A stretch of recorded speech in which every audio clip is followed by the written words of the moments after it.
Hey, Steve, what do you think of KD following up a 44-13-7 game with a 49-6-9 game? Incredible. Incredible. The guy is just amazing. He's so talented. And I think, the last few games he just kind of knew he had to put us on his shoulders because of the 4-game losing streak, the struggles, and it's not just the point totals. I mean, it's the defense, the block near the end of the game. I thought was one of the key plays in the contest. So it was Kevin was amazing. Clay hit some huge shots for us. Both those guys in the fourth quarter just really came up big.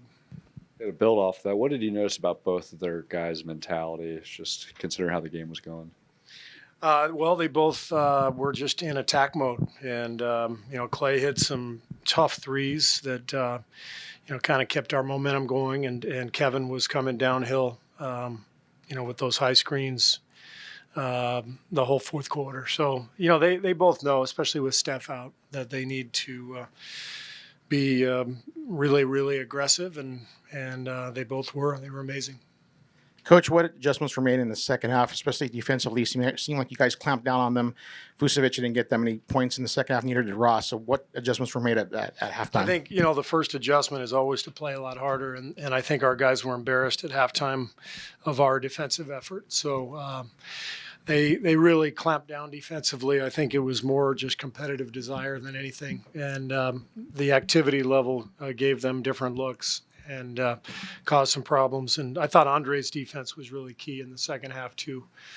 He defended the ball really well and did a good job of keeping Augustine out of the paint. Augustine was a huge factor in the first half, and Andre did a good job on him in the second.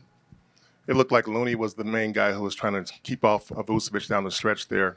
What do you think about the way he played defense tonight? Did a great job. I mean, Loon now is an experienced pro. He knows what he's doing. He's an excellent defender, position defender. Uses his long arms, and Vucevic is a really tough matchup. He had a big night, and but we were able to get a couple stops late, and I thought Loon did a really good job. Coach, you went back to Durant playing the whole first and third and sitting the beginning of the second and fourth. Was that just comfort, what he's used to doing over the last couple of years, or is there something else in the factor? Tonight was more feel. We had planned on keeping Clay out there the whole first quarter and third quarter because we had done that the last two games and we had won. We felt like we had some momentum with that, but it didn't feel right tonight. It felt like we needed to stay with KD throughout the first and third, and Clay went back to his more normal role. I think Kevin's taken 27 free throws the last two games. How important has it been that he's got kind of forcing his way to the line? Yeah, it's huge. It's one of the things with Kevin. I remember coaching against him all those years. Or watching him play. I mean, it's just when he gets to the foul line, there's just nothing you can do. As an opponent, you just sort of hope that he continues shooting jump shots, and because he's gonna make plenty of them. But when he gets to the rim and he draws fouls, it allows us to get easy points and then slow the game down for us defensively, so we can get set up and not play out of transition. Steve, clearly you guys hit a rough patch recently with some drama and some losses at the same time. Do you feel like that's behind you guys now? Yeah. I mean, I thought tonight was one of the best games of the year.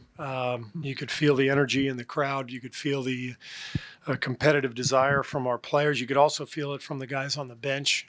Just huge energy. We've moved on from that stuff.